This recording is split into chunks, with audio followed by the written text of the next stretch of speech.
Hi, this is Shelley. Welcome back to my channel. What are we doing today?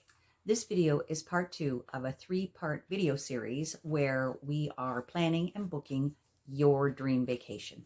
In this segment, we're going to look at booking your accommodation and researching and booking and looking at what you're going to do for excursions when you get to your destination. Stay till the end of the video. We're going to have a bonus tip on helping you to organize your documentation and things for planning your vacation. So come on, planning and booking your vacation is what we're doing today.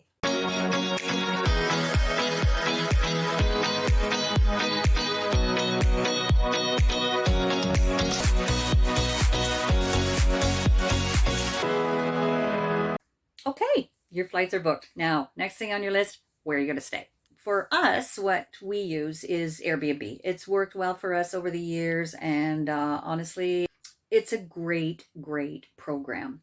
The pros are like the hosts are screened, there's reviews available for your accommodations, your money is safe, there's a safe way to transfer your money to the host, and there's some sort of guarantee that if you have a problem, Airbnb has a system to log your complaints. There's a wide variety of accommodations available through Airbnb. There's some search criteria that you can look at with Airbnb. First of all, location. In any particular city, let's say you're in a beach town.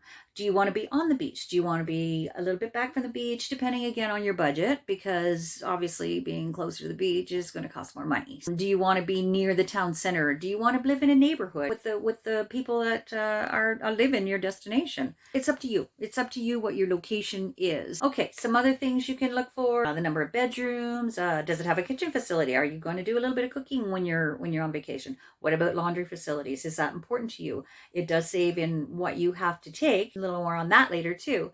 What kind of accommodation do you want? Do you want to live right with the people? Because those are available. You can just book a room. It's kind of like bed and breakfast, where you just have your own private room and washroom, usually in someone's home. Or do you want to have privacy? You want the entire place to yourself. That's what we do. We like to do our own thing. We like to do us. So we don't really want to stay in someone's home with shared anything. So, but that's us. If you like that, it does get you more culture, because you're going to be living with the people who live in your destination. And my understanding is it's a great experience for people if you are more outgoing like that. Just go through, pick a few out. Now, what is very key here is read the reviews, because this place can look fantastic on paper. Beautiful photos, lovely location, everything looks fantastic. Okay, now you go down to the rules. There's no Wi-Fi. Uh-oh, you plan to do a bit of work while you were there then. Scratch that. There's no hot water. Uh-oh, no showers. Gee, down the street, there's construction all day, and that's all you can hear is pounding, pounding, pounding. So it's extremely important that you read the reviews. Now, what I usually do is I will eliminate the ones that say, oh my God, this is so perfect, there's just nothing wrong, blah, blah, because there's no perfect place, right? Let's be honest. And then I'll also sort of eliminate or not give as much weight to the ones that are, oh my gosh, this was terrible, there was nothing, nothing was good about this place. Again, there's some people that you can just never please. So I just kind of take off the top and the bottom, and then kind of look at the bulk of the reviews. And if most people are happy, and it does give you a little bit of insight to some of the little quirks you're going to run into with the house. It just depends on what you're able to tolerate, what you're looking for, that sort of thing. Once you find one you're happy with, then go ahead and book it. Take a leap of faith. Book it. Go ahead. And once I've done that, once I've got my accommodation booked, I generally will just send a quick email to the host, just introducing ourselves. Hey, it's me, it's Shelley and Rick. We're 60-somethings and we're kind of come and stay in your house, and just introduce yourself. They now normally will email you back and just sort of, okay, we're looking forward to hosting you, and that sort of thing. Once things get a little bit closer to your actual destination, they will contact you with information about how to find your keys if somebody's going to meet you there, if there's just a lockbox, whatever their check-in policies are. They can, and that's usually set up on their Airbnb site as well. So I like to contact just to start building a relationship with the host because they're people. It's nice to touch base. We're humans. We need contact. If you have never tried Airbnb, try signing up below here. There's a link. You can sign up. And if you have experienced Airbnb, leave a comment. What was your experience? Do you have any tips that you might want to pass along to other viewers? Whatever your experiences have been with Airbnb, just leave it in the comments.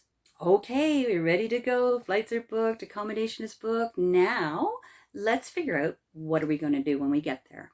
Let's go back to your list that you used to choose your destination. What was on that list? Why was it that you picked that destination? Was there something specific that you wanted to do?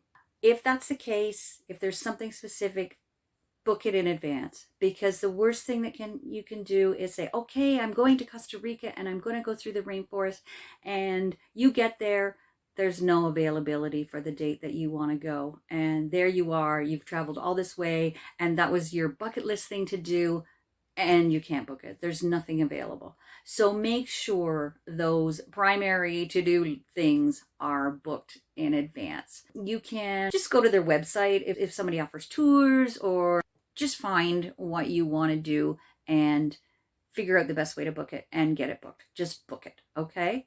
Believe me, it will save you disappointment when you get there, and if for any reason, whatever reason, you aren't able to access what you want to do. Now, for some secondary things you might want to do, it depends. Sometimes I will book some stuff in advance. Other times I'll just sort of wait till we get there and see what's available. Just sort of have an idea of what you might want to do for secondary sort of to-dos when you're there. There's some resources. Talk to your Airbnb host. They have a house there, so they know the area. They know the local things to do, things that you shouldn't miss, maybe a little bit off the beaten path, things that don't show up in the tour books. Also, I generally will join Facebook groups that are from that particular destination.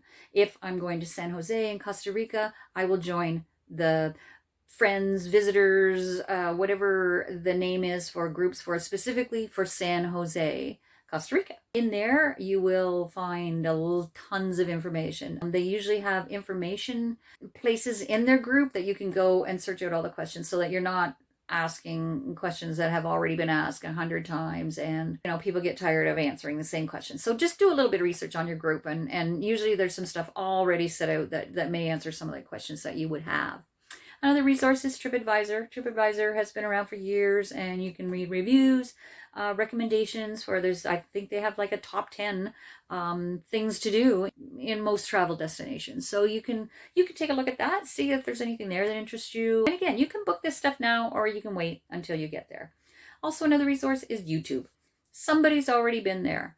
They've taken a video. So you can take a look at things. Just do a search for your destination, and you will most times will come up with lots of videos. And so just review those. Look, does that look like something you might want to try? It's your vacation. One final thing I would like to say here: don't overbook in advance. There could be things that you won't even find out about till you get there. We've had that happen a number of times. It's like, oh, well, you talk to so-and-so at the local bar and says, oh, when you're here, you've got to try this. And it's never been listed anywhere, but it's a local thing. And until you're local, you don't even know. And that might be something that you really want to do. Also, you may be able to find local guides that might do things for a better price, but just be careful with that. Just make sure that anything you book is reputable. Get some recommendations from people that are there. Just be careful. Try not to fall into anything kind of scammy. And don't forget, leave some time to relax. You're on vacation. That's why you're there. You're there to unwind, do something different.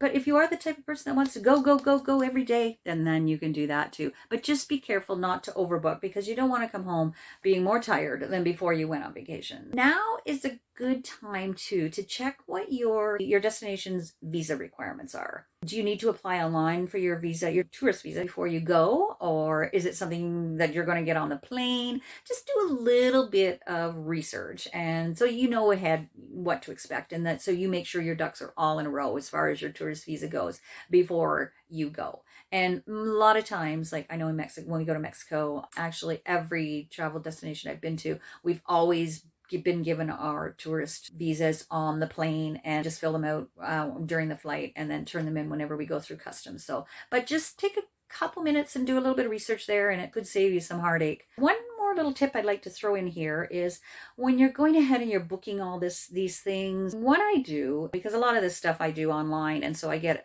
email confirmations and stuff like that. So in my emails, I will create a little folder with the destination and the date and everything that I get about that, all my confirmations of flights, insurance, tickets for the train, the hotels, everything goes in that folder. I even put a copy of our passports in there. Everything then is in one place. So when you're standing at the airport or anywhere and you're say like, okay, pull up your, where's your confirmation? You go there. Everything is in one place for this particular trip. And if you're working on more than one trip at a time, it keeps things separate, it keeps things organized, and then you can know exactly where things are whenever you need, sometimes under pressure, to find something. You know exactly where it is. Thanks for watching.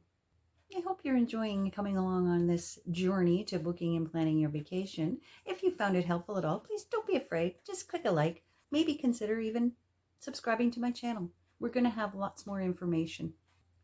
As I mentioned before, this is part 2 of a 3-part video series. So the links to the other 2 videos will be in the description below. Also, I will include links to any of the places or things that I've talked about in our video. Thanks for coming along on the journey of planning and booking your dream vacation. It's what we're doing today.